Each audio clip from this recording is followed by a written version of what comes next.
টানা বৃষ্টি ও উজানের ঢলে সিলেট ও সুনামগঞ্জের অনেক নতুন এলাকা প্লাবিত হয়েছে। দুই জেলায় বন্যা কবলিত প্রায় 14 লাখ মানুষ। খোলা হয়েছে 1100-র বেশি আশ্রয়কেন্দ্র। পানি আরও বাড়ার শঙ্কায় বিভিন্ন আশ্রয়কেন্দ্র ও উঁচু এলাকায় ছুটছে মানুষ। এ নিয়ে বিস্তারিত জানাতে সিলেট থেকে আমাদের সঙ্গে যোগ দিচ্ছেন সহকর্মী ইজাজুর রহমান।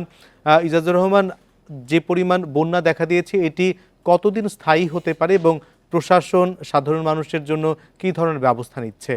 এখন জন্ম সনদ দিয়ে খোলো বিকাশ স্টুডেন্ট অ্যাকাউন্ট। নিজের বিকাশ নিজে কর।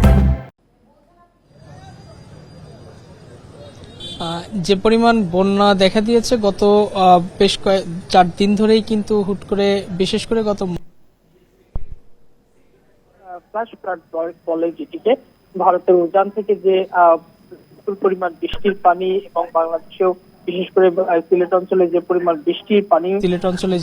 বৃষ্টির পানি বৃষ্টি ঝরেছে, সেগুলোর কারণেই আসলে এই বন্যাটি হয়েছে এবং এই বন্যার কারণে সিলেটের বিপুল পরিমাণ এলাকা এখন বিস্তীর্ণ পানির নিচে তলিয়ে আছে। বিশেষ করে সিলেটের 13টির মধ্যে 12টি উপজেলাতেই বন্যা আক্রান্ত এবং আমি বিশেষ করে যে গোয়াইনঘাট এবং কোম্পানিগঞ্জ সহ বেশ কিছু যে উপজেলা রয়েছে, আমি সিলেটের অনেকগুলো উপজেলাতেই ঘুরলাম এবং যতগুলো ইউনিয়নে দেখেছি প্রত্যেকটি ইউনিয়নেই বলা যায় যে বাড়িঘর সব পানির নিচে তলিয়ে গেছে এবং যার কারণে এই উপজেলায় প্রায় 7 লাখ মানুষ সরাসরি এই বন্যা আক্রান্ত এবং ব্যাপকভাবে তারা সাফার করছে।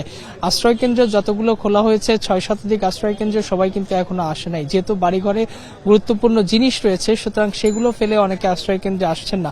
তারপরেও যারা একদম শেষ মুহূর্তে আর বাড়িতে থাকতে পারছেন না, তারা অপেক্ষাকৃত উঁচু জায়গা, বিশেষ করে আশ্রয়কেন্দ্র ছাড়াও কিছু কিছু আমি দেখেছি, কিছু পরিবার দেখেছি যেখানে বালির যে উঁচু টিভি রয়েছে সেখানে তারা আশ্রয় নিয়েছে এবং এক ধরনের মানবতার জীবনযাপন করছে। এই ধরনের মানুষগুলোর মধ্যে কিছু ক্ষোভও রয়েছে এবং অভিযোগও রয়েছে যে প্রশাসন বা জনপ্রতিনিধি যারা ভোটের জন্য বিভিন্ন সময় তাদের কাছে আসেন, তারা কিন্তু কোনো ধরনের ত্রাণ তৎপরতা এখন পর্যন্ত চালাচ্ছে না। এরকম কোম্পানিগঞ্জের বেশ কিছু ইউনিয়নে দেখেছি আমি, ইভেন সেখানে কয়েকটি আশ্রয় কেন্দ্র আমি এই চিত্র দেখেছি, বিশেষ করে ইসলামপুর যে ইউনিয়নটি রয়েছে সেখানেও দেখেছি সেখানে কোনো ধরনের ত্রাণ তারা পাননি। এই অভিযোগগুলো রয়েছে। সুতরাং এই জায়গাতে প্রশাসন আরো জোরালো দৃষ্টি দেবে বলে সাধারণ মানুষের প্রত্যাশা। যদিও প্রশাসনের পক্ষ থেকে বলা হচ্ছে যে 6 শতাধিক যে আশ্রয় কেন্দ্র করা হয়েছে প্রতিটি জায়গায় ত্রাণ তৎপরতা চালানো হচ্ছে এবং আশ্রয় কেন্দ্রকে কেন্দ্র করে যে প্রত্যেকটি ইউনিয়ন এবং ইউনিয়নের যারা মেম্বার রয়েছে যেসব আশ্রয় কেন্দ্রে যাচ্ছে, যেসব আশ্রয় কেন্দ্র করা হয়েছে,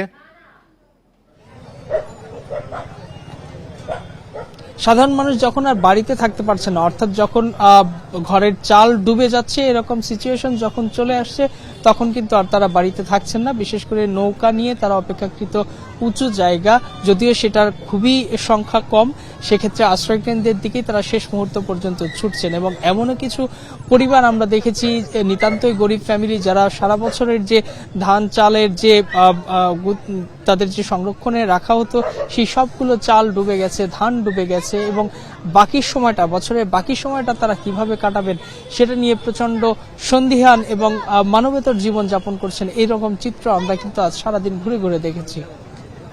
ইজাজ, আপনাকে অনেক ধন্যবাদ।